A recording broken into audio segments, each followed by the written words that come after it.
भगवान शिव शमशान में क्यों रहते हैं? उन्हें शमशान निवासी क्यों कहा जाता है?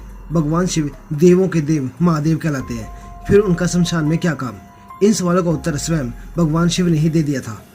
इस उत्तर का स्रोत हमारे विश्वसनीय महाकाव्य में है, जिसमें स्वयं भगवान शिव द्वारा बताए गए इसके कारण का वर्णन है। चलिए जानते हैं भगवान शिव शमशान में क्यों रहते हैं। महाभारत जो एक महाकाव्य है, इसके अनुशासन पर्व अध्याय 141 में वर्णित एक कथा के अनुसार देवी उमा द्वारा पूछे गए सवाल के जवाब में भगवान शिव ने शमशान में रहने का राज बताया है। आइए जानते हैं। देवी उमा ने शिव जी से पूछा, भगवान के लिए स्वर्ग लोक में अनेक प्रकार के स्वर्गुण संपन्न निवास स्थान है, इन सब को त्याग कर आप शमशान में कैसे रहते हैं? शमशान भूमि तो केशों और अड्डियों से भरी रहती है। उस भयानक भूमि में मानव की हड्डियां, खोपड़ियां, गड्ढे पड़े रहते हैं। गिद्धों और गिद्धरों की भीड़ जुटी रहती है। वहाँ सब तरफ चिताएं जली रहती है।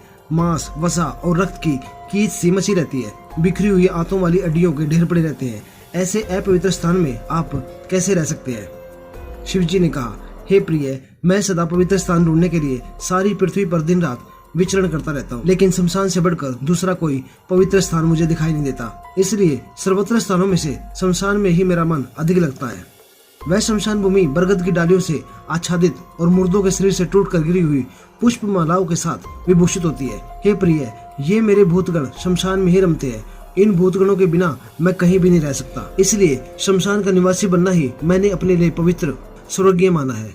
हे प्रिय, वह वीरों का स्थान है, इसलिए मैंने वहाँ अपना निवास स्थान बनाया है। वहाँ मृतकों की सैकड़ों खोपड़ियों से सजा हुआ भयानक स्थान भी मुझे सुंदर लगता है। दोपहर के समय, दोनों संध्याओं के समय तथा आद्रा नक्षत्र में दीर्घायु की कामना रखने वाले अथवा अशुद्ध पुरुषों को वहां नहीं जाना चाहिए, ऐसी मर्यादा है। यह एक परम पुण्य स्थली है।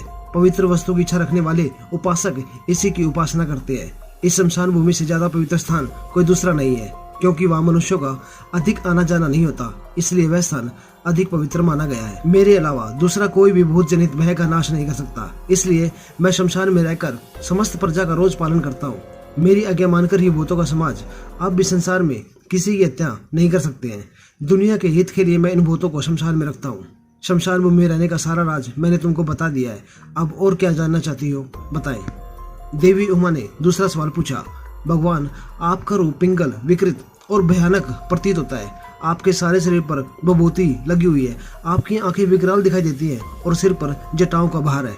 आपका रूप ऐसा रौद्र, भयानक, घोर तथा शूल और पटिश आदि से युक्त किस लिए है, ये मुझे बताने की कृपा करें। शिवजी ने उत्तर दिया, प्रिय, मैं इसका भी कारण बताता हूँ, तुम एकाग्र होकर सुनो।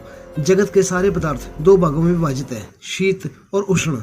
अग्नि सोम रूप यह संपूर्ण जगत उन शीत और उष्ण तत्वों से गुथा हुआ है।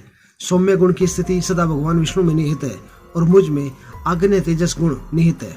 इस प्रकार इस विष्णु और शिव रूपी शरीर से मैं सदा लोगों की रक्षा करता हूँ। देवी, ये जो विकराल नेत्र से युक्त और शूल पटिश से सुशोभित भयानक आकृति वाला मेरा रूप है, यही आग्रह है। मैं संपूर्ण जगत के हित में तत्पर रहता हूँ। यदि मैं इस रूप को त्याग कर इसके विपरीत हो जाऊं, तो उसी समय संपूर्ण लोगों की दशा विपरीत हो जाएगी। देवी, इसलिए मैंने लोकहित के लिए यह रूप धारण किया है। यहाँ आपने भगवान शिव शमशान में क्यों रहते हैं, इसका कारण जाना है। मैं उम्मीद करता हूँ कि आपको यह जानकारी अच्छी लगी होगी। हम आगे भी आपकी धर्म से जुड़ी जिज्ञासा को शांत करने की कोशिश करेंगे। वीडियो पसंद आई, वीडियो को लाइक करें, चैनल को सब्सक्राइब करें। धन्यवाद।